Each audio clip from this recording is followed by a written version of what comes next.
The advertisement had been running in the Moose Jaw Herald for 3 weeks before she answered it. She read it the first time, standing at the post office counter with her coat still buttoned, read it again outside on the step with the November wind coming off the flats, and then folded it into her coat pocket and walked back to the boarding house without deciding anything. She decided 3 days later, on a Thursday, after the woman who ran the boarding house raised the weekly rate for the second time since October. The man who had placed the advertisement was looking for someone who could keep house, manage a kitchen, and was not afraid of hard work in isolated conditions. He had a timber operation north of town, 12 miles out along the river road. The work would be steady. The arrangement would be honest. He had a daughter, 9 years old, who needed looking after when he was in the field. He had written it plainly, without flourish, the way a man writes when he has already thought through what he needs and does not want to spend more time on the subject than necessary. She was 28 years old. She had come to Moose Jaw from a place she did not talk about anymore, carrying a trunk that was heavier than it looked, and a reputation for being competent that she had built quietly over 4 years of making herself useful in other people's houses. She had been married once, briefly, to a man who had died in the spring of an illness that moved faster than anyone expected. She had spent the 2 years since becoming very clear about what she required and very careful about what she said. She wrote back the same Thursday. She did not try to make herself sound appealing. She listed what she knew: how to keep a kitchen in cold weather, how to manage stores through a long winter, that she had grown up in a household where her father logged, and she understood what that kind of work did to a man's schedule and his appetite and his patience at the end of a day. She did not mention her husband. She did not mention what she was leaving behind. His reply came in 9 days. It was shorter than her letter and contained no pleasantries. He told her the name of the supply depot where the road north began and said he would be there on the first Saturday of December with the wagon. If she wasn't there, he would assume she had changed her mind and he would not write again. She was there. He pulled up in a flat-deck wagon with a gray horse and a roan, both of them well kept in a way that told her something about him before he said a word. He was perhaps 35 or perhaps 42, the kind of man whose age the work outside had made difficult to read. He had a broad, quiet face and hands that had spent years doing things that left marks. He looked at her standing there beside her trunk, and then looked at the trunk and then back at her. He said, "You're the one who wrote." She said, "I am." He stepped down and lifted her trunk into the bed of the wagon without asking her weight or her preference about it. She climbed up to the bench without waiting for assistance. He noticed that she could tell by the way he settled into his seat without comment, the way a man settles when something has confirmed what he expected. The road north was frozen, and the wagon found every groove in it. She held herself straight rather than bracing against the side and let the movement come through her spine instead of fighting it. He drove without looking at her. She studied the country. The land here was flatter than where she had come from, broader, the sky sitting over it like the lid of something enormous. The spruce along the river road had gone dark with cold, and the birch had lost everything and stood in rows of white against the gray of the fields. She had heard people speak of the prairie as empty. It did not look empty to her. It looked patient. After perhaps 40 minutes, he said, "My daughter's name is Wren. She's been with my sister in town since the last woman left." She said, "When did the last woman leave?" He said, "End of August." She said, "What happened?" He was quiet for a moment. He said, "She found the winters too much for her." She looked at the spruce along the road. She said, "It's only December." He said, "I know." She let that sit. He said, without quite looking at her, "There's a room off the back of the house. It has a window that faces the river. You'd hear the water when it's running." She did not know what to do with that detail. She noted it the way she noted most things, without deciding yet what it meant. The operation came into view from the top of a low rise, and she took it in the way she had learned to take in a new situation, not looking for what she hoped to find, but for what was actually there. The house was timber-framed and solid, the kind of house built to last rather than to impress. A cookhouse stood separate to the east, a long equipment shed with 2 of its doors open and the shape of machinery inside. Beyond the main buildings, the timber yard. Stacks of cut logs in rows, a portable mill under a half-open shelter, a skidding trail that came out of the tree line to the north and ran down to the yard in a line worn deep by repetition. She could see 3 men moving in the yard. 2 at the mill, 1 stacking near the shed. She could also see that the yard was not as full as it should have been for a December operation. He pulled the wagon up near the house and climbed down. She climbed down on her own side. One of the men from the yard came across, a short, square-built fellow with a beard going gray at the chin and a rolling walk that suggested an old injury to one hip. He looked at her without expression, then looked at the man. He said, "Got her then." The man said, "This is Harwick. He runs the mill." Harwick looked at her again, not unfriendly, assessing. She had grown accustomed to being assessed by men in work situations. She returned it plainly, and he seemed to find that acceptable. He said, "House needs a fire. I've been letting it go," she said. "I'll see to it." He nodded and went back toward the yard. The inside of the house was cold in the way that spaces get cold when they have been without heat and without people for a time. Not just the temperature, but the stillness of it, the particular quality of air that has not been disturbed. She found the wood box near the stove, found it half empty, found the axe by the back door and the splitting block outside. She split wood for 20 minutes before she went back inside, because a half-full wood box was someone else's idea of adequate, and she had learned to make her own. By the time she had the kitchen warm and had found the stores, flour, salt pork, dried beans, potatoes in a bin, under the stairs, 2 jars of preserved something on the highest shelf, the light was already going. She made a soup from what was there and had it on when he came in from checking the yard. He stopped at the door, looked at the stove, looked at her. She said, "There are potatoes." He washed his hands at the basin and sat at the table. Harwick came in a few minutes later, and a younger man she had not yet been introduced to, long-limbed and pale, who sat at the far end of the table and did not speak at all during the meal. She learned later his name was Dougal. He had been with the operation 2 seasons and was saving to bring his wife out from New Brunswick. She served the soup and sat at the counter with her own bowl. After a moment, the man said, from the table, "You can sit with us." She said, "I can see the stove from here." No one said anything to that. After a while, Harwick said the soup was better than what they'd been managing. She said she'd found dried thyme at the back of the shelf. He said, "Didn't know we had it." She said, "It was there." That night she slept in the room off the back of the house. There was a cot, a low shelf, a hook on the wall, and the window that faced the river. The river was frozen solid and made no sound, but she could see it through the glass, a white line running through the dark trees, and she counted that as something. She unpacked in her customary way. Practical things first. She had learned in the years since she had been alone that the order in which you unpacked told you something about where your priorities had ended up, and she liked to check the order against what she intended rather than what she had merely fallen into. Her extra dress on the hook, her small leather case of remedies on the shelf, her father's compass, which she kept not because she needed it, but because it had been his, and she had not yet decided what to do with it. In the morning she was up before the stove had gone entirely cold and had it relit before first light. He came in from the bunkhouse with Dougal a few minutes later. He stopped in the doorway the same way he had the night before, and she did not turn around. He said, "You're earlier than I expected," she said. "The fire needs to be laid either way." Harwick came in last, looked at the table, looked at the stove, and sat down. She put oatmeal and salt pork and coffee on the table, and they ate in the particular silence of people who have nothing to discuss yet and know better than to manufacture something. After they went out, she washed the dishes and then put on her coat and walked the yard. She did it methodically, not introducing herself to anything, just looking. She had learned that the first walk through a new situation was best done without asking questions. Questions framed what you looked for. She preferred to look first and ask later. The timber yard told a version of the operation that did not match what she had been told about it. The stacks were inconsistent. Some logs cut to the right length and true, others with the ends ragged, suggesting the mill blade needed dressing or the operator had been in a hurry. The skidding trail was clear and well-worn, which meant the upstream timber was accessible.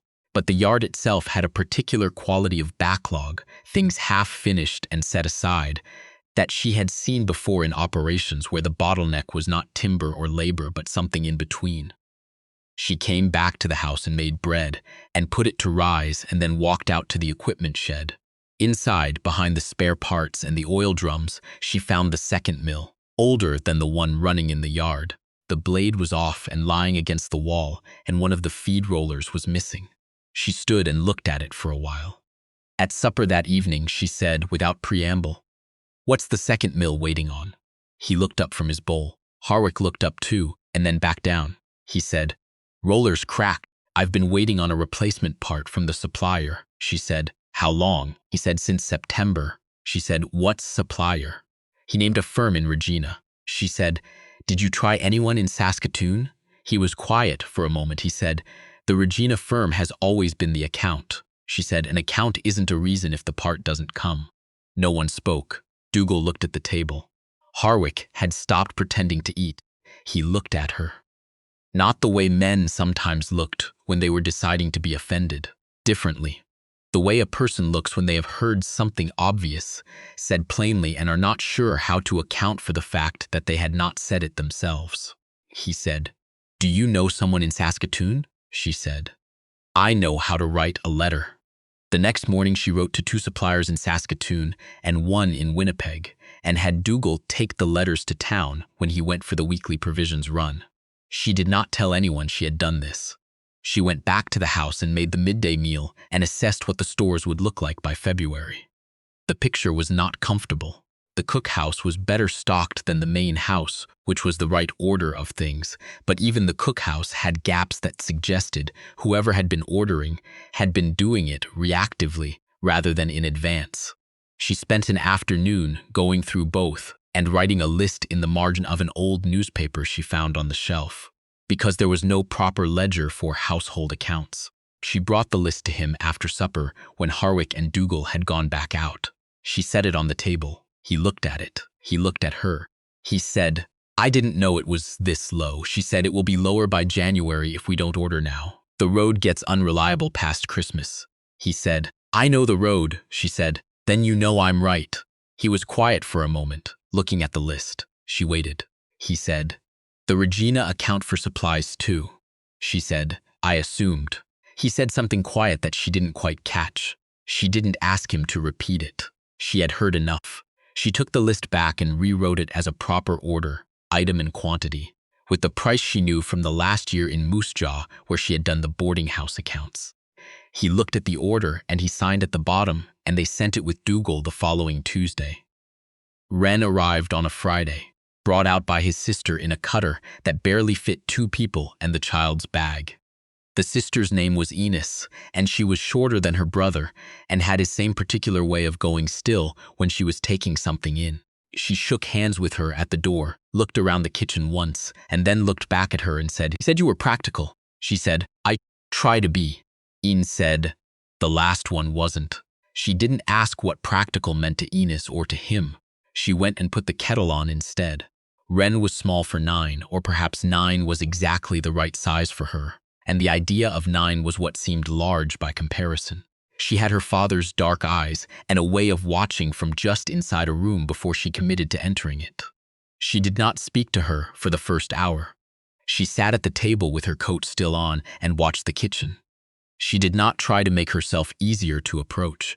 She had found, with children, that the effort to seem warmer often registered as something to be suspicious of. She went about her work and let Wren watch, and after a while Wren took her coat off and hung it on the hook by the door without being told. That evening Wren stood beside her at the stove while she made the supper.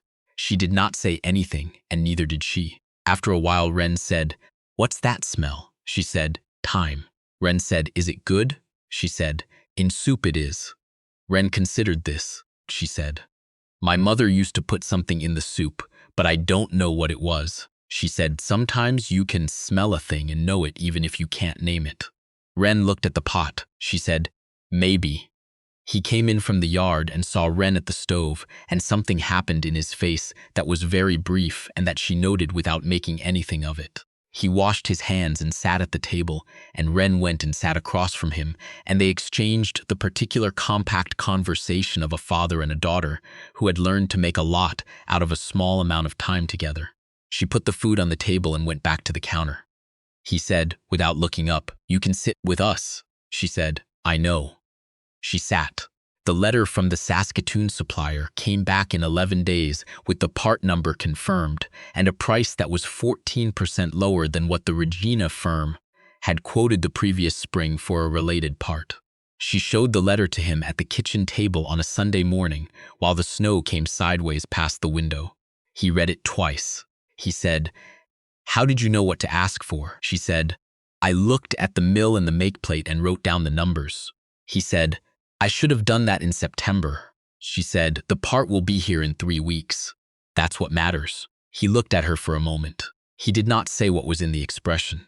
She did not ask him to. She poured her own coffee and went back to the bread she was making. And he stayed at the table, reading the letter a third time. The second mill was running by the 3rd week of January. The difference was immediate. She could hear it from the house, a second rhythm overlaying the first, and she had heard enough complaints about the backlog in casual conversation to understand what it meant. Twice the output, which meant the orders that had been sitting could go out, which meant the accounts that had been waiting would start to move. She did not know the numbers. She had not been shown them. But she had lived long enough around men who ran operations to know the sound of an engine when it had been wrong and had been fixed. Harwick came into the kitchen that afternoon and stood there a moment and said, "Both mills running." She said, "I heard." He said, "He's not one to say things." She said, "I know." Harwick looked at his hand. He said, "The last woman, the one who left in August, she used to ask him questions about the operation, and he didn't like it." She said, "Is that a warning?" Harwick said, "No, just telling you."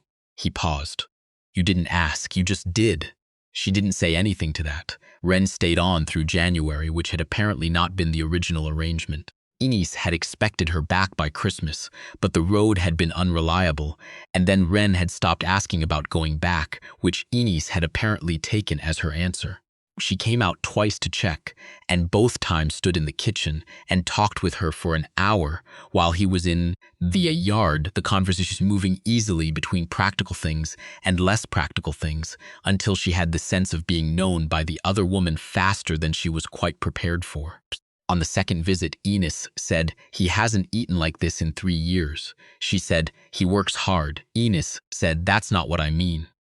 She went back to the stove. The cold deepened in February the way it does in that country, not by degrees but all at once, as if the temperature had been making up its mind and had finally decided.